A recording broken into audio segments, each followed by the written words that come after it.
সকলকে নমস্কাৰ জনাই আজিৰ ভিডিঅ'টো আৰম্ভ কৰিছোঁ। আজিৰ ভিডিঅ'ত আনমল এপ্লিকেশ্যনত দুটা টপিকৰ ওপৰত ডিছকাছ কৰিম। প্ৰথমটো টপিক হৈছে PVTG টেগিং যিটো চিষ্টেম আছে সেই চিষ্টেমটো কি আৰু তাৰ সলিউশ্যন কেনেকৈ আমি কৰিব পাৰোঁ। নেক্সট 2 নম্বৰ টপিকটো হ'ব বেনিফিচিয়াৰী প্ৰেগনেণ্ট ওমেন বা ইনফেণ্টেই হওক, যেতিয়া আমি ৰেকৰ্ড এটা চাৰ্চ কৰোঁ তেতিয়া সেই ৰেকৰ্ডটো ওলাই নাহে। আপুনি য'তেই চাৰ্চ কৰক ৰেকৰ্ডটো কিন্তু ওলাই নাহে, কিন্তু RCS পৰ্টেল বা আনমলত ৰেকৰ্ডটো আছে, কাৰণ আইডিটো যিহেতু আছে আমাৰ হাতত তেতিয়া ৰেকৰ্ডটো থাকিবই। সেই প্ৰব্লেমটো আমি কেনেকৈ সলিউশ্যন পাম তাৰ বিষয়ে ডিছকাছ কৰিম। বলক ভিডিঅ'টো আৰম্ভ কৰোঁ। ভিডিঅ'টো ভাল পালে লাইক এণ্ড শ্বেয়াৰ কৰিব, নিজৰ চেনেল বুলি ছাবস্ক্ৰাইব কৰি ল'ব, বেল আইকনটো প্ৰেছ কৰি দিব যাতে নেক্সট ভিডিঅ'ৰ ন'টিফিকেশ্যনটো লগে লগে পাই যাব। ভিডিঅ'বিলাক ইম্পৰ্টেণ্ট হয়, গতিকে আপোনালোকে ভালদৰে চাব। যদি কিবা বুজি নাপায় তেতিয়া মেছেজ কৰি সুধিব। এতিয়া আমি প্ৰথম চাওঁ PVTG টেগিং চিষ্টেমটো কি হয়। Ministry of health and family ৱেলফেয়াৰৰ মেছেজ এটা দিছিলে। এই মেছেজটো PVTG টেগিঙৰ ওপৰত, এটা আপোনালোকে পঢ়ি চাব পাৰে। ইয়াতে এইটোৱে কৈছে যে PVTG টেগিংটো হৈছে particularly vulnerable tribal groups. Tribal মানুহৰ কাৰণে এটা গ্ৰুপছ থাকে, সেই গ্ৰুপত সেই বেনিফিচিয়াৰীজনী পৰে নে নপৰে, য়েছ অৰ ন' কিবা এটা হ'ব, সেইটো যিটো চুইটেবল হয় সেইটো দি দিব। ইয়াতে কৈছে যে RCS পৰ্টেলতহে লাইভ কৰি দিছে, এইটো আনমলত এক্টিভ হোৱা নাই। RCS পৰ্টেলত গৈ পেলাই এইটো এক্টিভ কৰিব লাগিব। এলিজিবল কাপোলত প্ৰেগনেণ্ট ওমেন 1 চাইল্ড এইকেইটাত এক্টিভ কৰিছে বুলি কৈছে। আৰু যিবিলাক ST কাষ্ট আছে সেই ST কাষ্টৰ এগেইনষ্টতহে এইটো এক্টিভ কৰিছে, বেলেগ কাষ্টত নহয়, অকল ST কাষ্টত। সেইটো মনত ৰাখিব। এইটো আছিলে মেছেজটো। নেক্সট যেতিয়া আপুনি আনমলত কৰিব তেতিয়া মেছেজটো এনেকৈ আহিব, সেই প্ৰব্লেমটো এলাৰ্ট বুলি আহিব, প্লিজ চিলেক্ট PVTG টেগিং। এতিয়া আমি এটা ৰেকৰ্ড আপডেট কৰি চাওঁ মেছেজটো কেনেকৈ আহে। আনমলত লগ ইন কৰাৰ পিছত ক'ত যাওঁ, চাইল্ড কেয়াৰত, চাইল্ড ৰেজিষ্ট্ৰেশ্যন, এই গোটেইখিনি কি হৈ আছে, বাচ্চা ডেলিভাৰী হৈ আইডিও পালে, এতিয়া এই PVTG টেগিঙৰ কাৰণে ৰেজিষ্ট্ৰেশ্যন হোৱা নাই। আমি এটা কৰি চাম এতিয়া। বাচ্চা আইডি অলৰেডি পালে, ইয়াতে চিৰিয়েল নাম্বাৰ দি ল'ম। নেক্সট ৰেজিষ্ট্ৰেশ্যন ডেট, বাকী ৰেকৰ্ডখিনি ইয়াতে আছে। এতিয়া আমি কি কৰিম, ছেভ কৰি দিম। তাৰপিছত ছেভ কৰাৰ লগে লগে প্লিজ চিলেক্ট PVTG টেগিং। এইটো আনমলত আৰু এক্টিভ নাই যেতিয়া নহ'ব, এতিয়া এই ৰেকৰ্ডটো কি কৰিব, আপুনি এই আইডিটো BDM বা ABPMক আপুনি স্ক্ৰীনশ্বট মাৰি দি দিয়ক। স্ক্ৰীনশ্বট কেনেকৈ কৰিব মই দেখুৱাইছোঁ আগৰ ভিডিঅ'ত। এই কেমেৰাটোত ক্লিক কৰক, তাৰপিছত এই কেমেৰাটোত ক্লিক কৰক, স্ক্ৰীনশ্বট হৈ গ'ল। এতিয়া হোৱাটছএপত গৈ আপুনি এইটো শ্বেয়াৰ কৰি দিয়ক। এতিয়া মই অকণমান RCS পৰ্টেলত দেখুৱাই দিছোঁ, BDM বা ABPMে কেনেকৈ কৰিব, তাহাঁতে জানে, তথাপিও অকণমান দেখুৱাই দিছোঁ। RCS পৰ্টেলত যাব, গৈ পেলাই আইডিটো দিয়াৰ পিছত এনেকৈ আহিব। ইয়াতে চাই PVTG টেগিংটো আছে ST এগেইনষ্টত, ইয়াতে চিলেক্ট কৰক যোনটো য়েছ অৰ ন', যোনটো চুইটেবল হয় এইটো দিব। দিয়াৰ পিছত ছেভ কৰি দিব। ছেভ কৰি দিয়াৰ লগে লগে ৰেকৰ্ডটো কি হ'ল, ছাকচেছফুলি ছেভ হৈ যাব। ছেভ কৰি দিয়াৰ লগে লগে সেইটো কি হ'ল, RCS পৰ্টেলত ছেভ হ'ল। এতিয়া কথাটো হ'ল RCS পৰ্টেলত ছেভ হোৱাৰ পিছত আনমলত আহিব কেনেকৈ, সেইটো এটা প্ৰব্লেম। এতিয়া আমি চাম যিটো ৰেকৰ্ড মই কৰিছিলোঁ সেইটোতো এতিয়া RCS পৰ্টেলত মই ছেভ কৰি দিছোঁ, কিন্তু ইয়াতেতো অহা নাই, ইয়াতেতো এনেকৈ আহি আছে। দুটা এটা কেইবাটা ৰেকৰ্ড আছে, এইটো এটা কৰিছিলোঁ, এইটো এটা কৰিছিলোঁ RCS পৰ্টেলত। এই ক্ষেত্ৰত আপোনালোকে কি কৰিব, আপডেটেড যাব। আপডেটেড গৈ পেলাই ইয়াতে আছে ডাউনলোড নিউ বেনিফিচিয়াৰী যিটো অপশ্যন আছে, ডাউনলোড নিউ বেনিফিচিয়াৰী, তাতে যাব। তাতে ক্লিক কৰাৰ লগে লগে ইয়াতে প্ৰথমে আহিছে EC মাদাৰ এণ্ড চাইল্ড বুলি আহিছে, চাইছেনে, EC মাদাৰ এণ্ড চাইল্ড। আমি ক'ত যাম, চাইল্ডত যাম। চাইল্ডত গৈ পেলাই যোনটো বেনিফিচিয়াৰী আমি RCS পৰ্টেলত আপডেট কৰিছোঁ সেই বেনিফিচিয়াৰীৰ আইডিটো ইয়াতে দি চাৰ্চ কৰিম।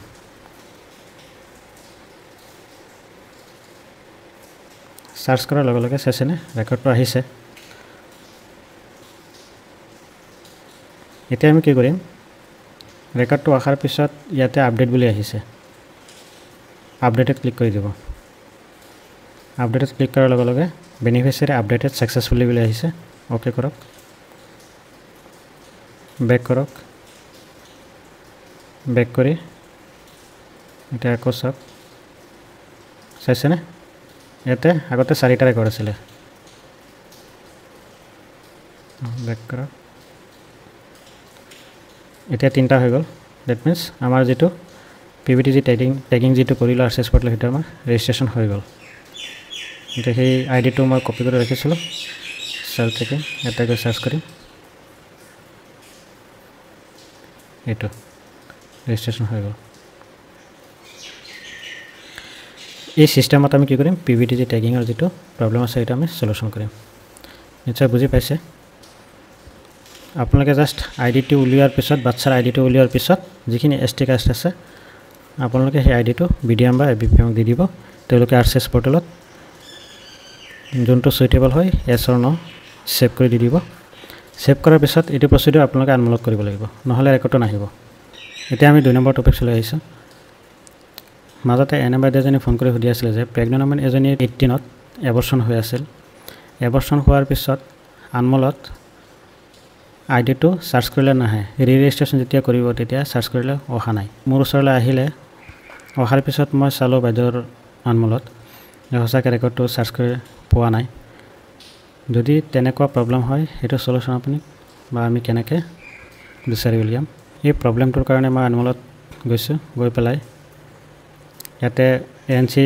লিষ্টত চালো আইডি দি পেলাই নাই ৰেকৰ্ডটো পোৱা নাই বেক কৰিছো বেক কৰাৰ পিছত আকৌ সাৰ্চ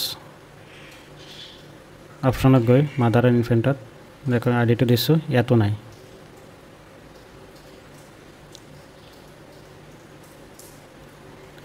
দুবাৰকৈ ট্ৰাই কৰিলে অহা নাই এতিয়া এডভান্স সাৰ্চত গৈছো আইডিটো দিলো আইডি দিয়াৰ পিছত সাৰ্চত ক্লিক কৰিলে বেনিফিচিয়াৰি অলৰেডি এক্সিষ্ট বুলি আহিছে চাইছেনে আনমলত আছে কিন্তু অহা নাই সাৰ্চ কৰিতো অহা নাই যেটো ডাঙৰ প্ৰবলেম কাৰণ আইডিটো আমাৰ হাতত আছে আনমলতো কৈ আছে যে এটো আছে এটা আমি ক'ত যাম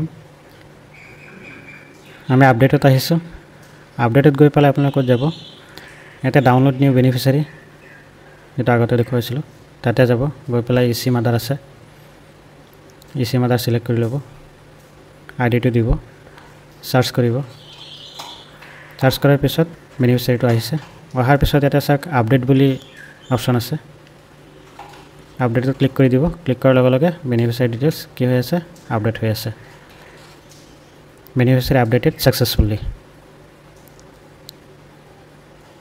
এটা আমি কি কৰিম বেক কৰি চাম বেক কৰি ৰি-ৰেজিষ্ট্ৰেচন আমি চাম গৈ প্ৰেগনেন্ট ওমেন ডিটেইলছ ৰি-ৰেজিষ্ট্ৰেচন ইয়াতে এতিয়া আইডিটো মাৰি চাম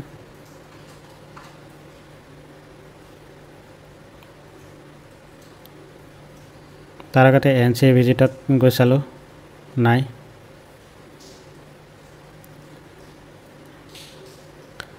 এতিয়া ৰি-ৰেজিষ্ট্ৰেচন চালো এলিজিবল কাপলতো নাই এতিয়া ৰি-ৰেজিষ্ট্ৰেচন চাম ৰেকৰ্ডটো আহি গৈছে এতিয়া আপুনি কি কৰিব এটো এটা ক্লিক কৰাৰ লগে লগে ৰি-ৰেজিষ্ট্ৰেচন কাৰণে এক্টিভ হৈ যাব এটো প্ৰবলেম বহুতে ফেস কৰে তো যদি কোনো ৰেকৰ্ড আপুনি বিচাৰি নাপায় তেতিয়া ক'ত যাব সেই আপডেটত গৈ পেলাই আপুনি ৰেকৰ্ডটো আপডেট কৰি দিব আৰু আনমল আৰসিএছ পোৰ্টেলত লিংক হৈ আছে কাৰণে কেতিয়াবা সাৰ্ভাৰৰ প্ৰবলেমৰ কাৰণে এনেকুৱা হ'ব পাৰে বা নেটৱৰ্ক ইস্যুৰ কাৰণে বহুত ধৰণৰ প্ৰবলেম ফেস কৰিব পাৰে গতিকে আজিলৈ যি দুটা প্ৰবলেম আমি ডিসকাস কৰিলো নিশ্চয় বুজি পাইছে যদি বুজি পোৱা নাই তেতিয়াহ'লে কমেন্টত জনাব আৰু ভিডিওটো শেয়াৰ কৰি দিব যাতে সকলোৱে প্ৰবলেমৰ সলিউশন পায় ভাল পালে ভিডিওটো লাইক এণ্ড শেয়াৰ কৰিব আৰু চেনেলটো সাবস্ক্ৰাইব কৰি ল'ব আজিলৈকে হাৰমনি মাৰিছোঁ ধন্যবাদ